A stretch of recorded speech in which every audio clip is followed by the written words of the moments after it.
जी हाँ दोस्तों, श्रम श्री योजना जो कि बंगाल सरकार की तरफ से लाया गया है। ये श्रम श्री योजना क्यों लाया गया है और इससे आपको कितना फायदा है या फिर आपको कितना नुकसान है?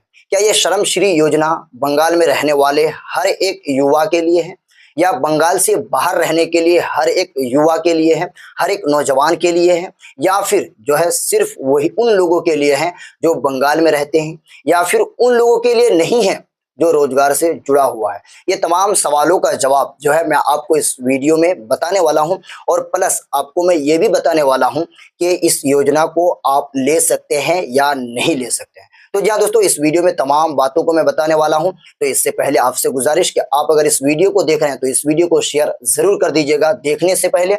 और दूसरी गुजारिश ये कि अगर आप निजामी उर्दू लाइव को पहली बार देख रहे हैं और यूट्यूब पर देख रहे हैं तो सब्सक्राइब कर लीजिएगा, और अगर फेसबुक पर देख रहे हैं तो फॉलो जरूर कर लीजिएगा। तो जी हाँ दोस्तों, चलते हैं योजना की तरफ, स्कीम की तरफ। हमारे पश्चिम बंगाल सरकार की तरफ से ये नया योजना, नया स्कीम लाया गया है जिसका नाम दिया गया है श्रम श्री योजना। यानी माइग्रेंट्स के लिए ये योजना लाया गया है। जो हमारे यहाँ के मजदूर लोग रहते हैं उन लोगों के लिए ये योजना लाया गया। लेकिन मैं आपको बता दूं, सरकार की तरफ से जो योजना लाया गया, ये क्यों लाया गया?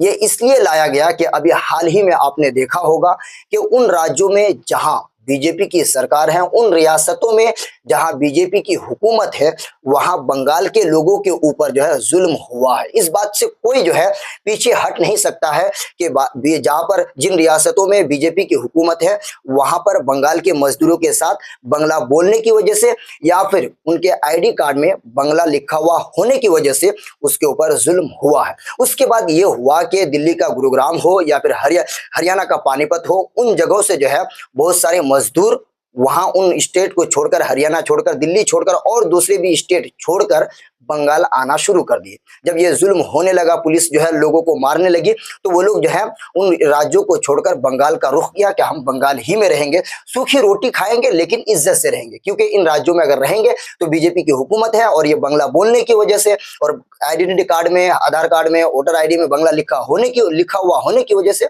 हमारे ऊपर जुल्म हो रहा है। तो ये योजना जो लाया गया उन लोगों के लिए जो लोग बाहर रहते थे और बाहर अब जो है वो लोग नहीं रह सके जुल्म की वजह से, वो लोग अब बंगाल है या बंगाल के रुख करना चाहते हैं, तो ममता सरकार ने उन लोगों के लिए ये योजना लाया है कि हर महीना उनको 5-5 हजार रुपए दिया जाएगा और 1 साल तक दिया जाएगा। लेकिन 1 साल के बाद जो है उसके लिए रोजगार का इंतजाम होगा। तो जी हाँ दोस्तों, अब अगर आप इस स्कीम को लेना चाहते हैं तो आपको जो है प्रदेश छोड़कर, यानी जो आप अभी बंगाल से बाहर स्टेट में रहते हैं उस स्टेट को छोड़कर आपको बंगाल आना पड़ेगा, अपने घर पे बैठना पड़ेगा, तब आप इस योजना का लाभ ले सकते हैं। इससे तो क्लियर साफ हो गया, ये बात साफ हो गई कि आप जो है हर शख्स इस योजना का फायदा नहीं उठा सकता है। प्लस रही कि इससे जो है बंगाल को क्या नुकसान होगा? बंगाल को नुकसान ये होगा कि बंगाल में जो है अब कर्जा पहले जितना था उससे थोड़ा सा ज्यादा हो जाएगा, इसलिए कि ममता सरकार में कर्जा बढ़ ही रहा है, घटने का नाम नहीं ले रहा है। और आपको बता दें कि ममता सरकार जब से आई है सैकड़ों कंपनियां जो है बंगाल छोड़कर चली गई है। वजह क्या है? अभी जो है हाल ही में एक रिपोर्ट में बताया गया था कि कंपनियां जो छोड़ रही है, बड़ी बड़ी कंपनियों तक जो है बंगाल को छोड़ दिया।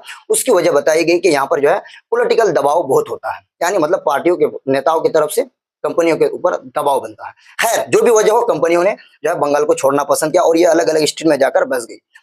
अब यहाँ पर 5-5 हजार रुपये उन लोगों को दिया जाएगा जो लोग काम छोड़कर बंगाल आ गए हैं या आने वाले हैं।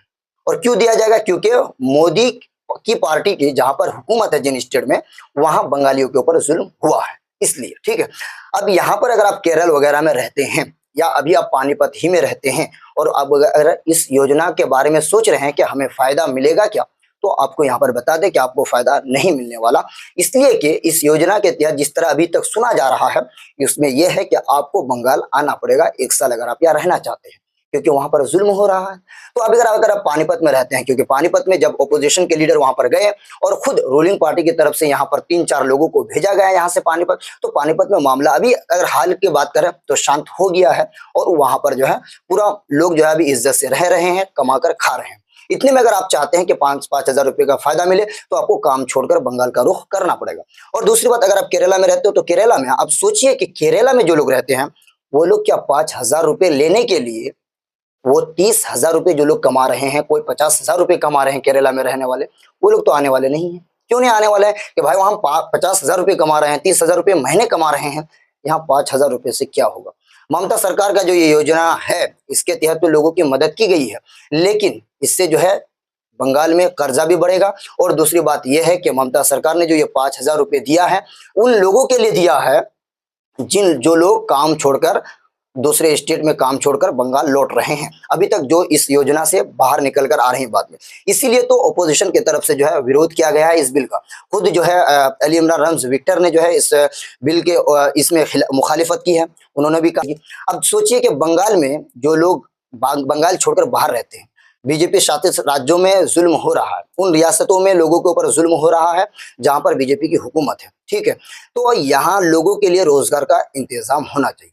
बंगाल में अभी रोजगार की कमी है और खास करके उत्तर दिनाजपुर के लोग कसरत से बाहर रह रहे हैं और उत्तर दिनाजपुर के में जो है रोजगार का इंतजाम नहीं है। हमारे यहाँ के लीडरों ने आजादी के बाद से लेकर अब तक सिर्फ जो है पॉलिटिक्स करना सीखा है, वो लोग जो है राजनीति करना सीखा है, अपने इलाके की तरक्की के लिए काम करना नहीं सीखा है।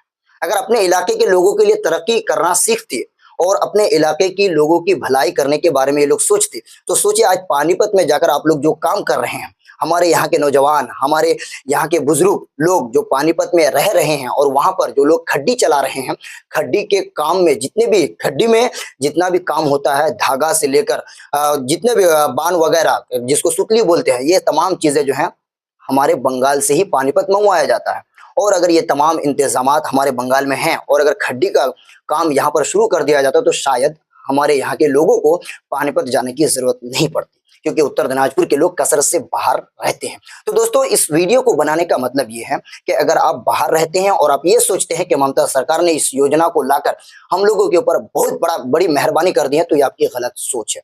क्योंकि इस योजना को लेने के लिए अभी तक जिस तरह की खबरें निकल कर आ रही है, इस योजना को लेकर आपको अपना काम छोड़कर जो है आपको कहाँ लौटना पड़ेगा, बंगाल लौटना पड़ेगा।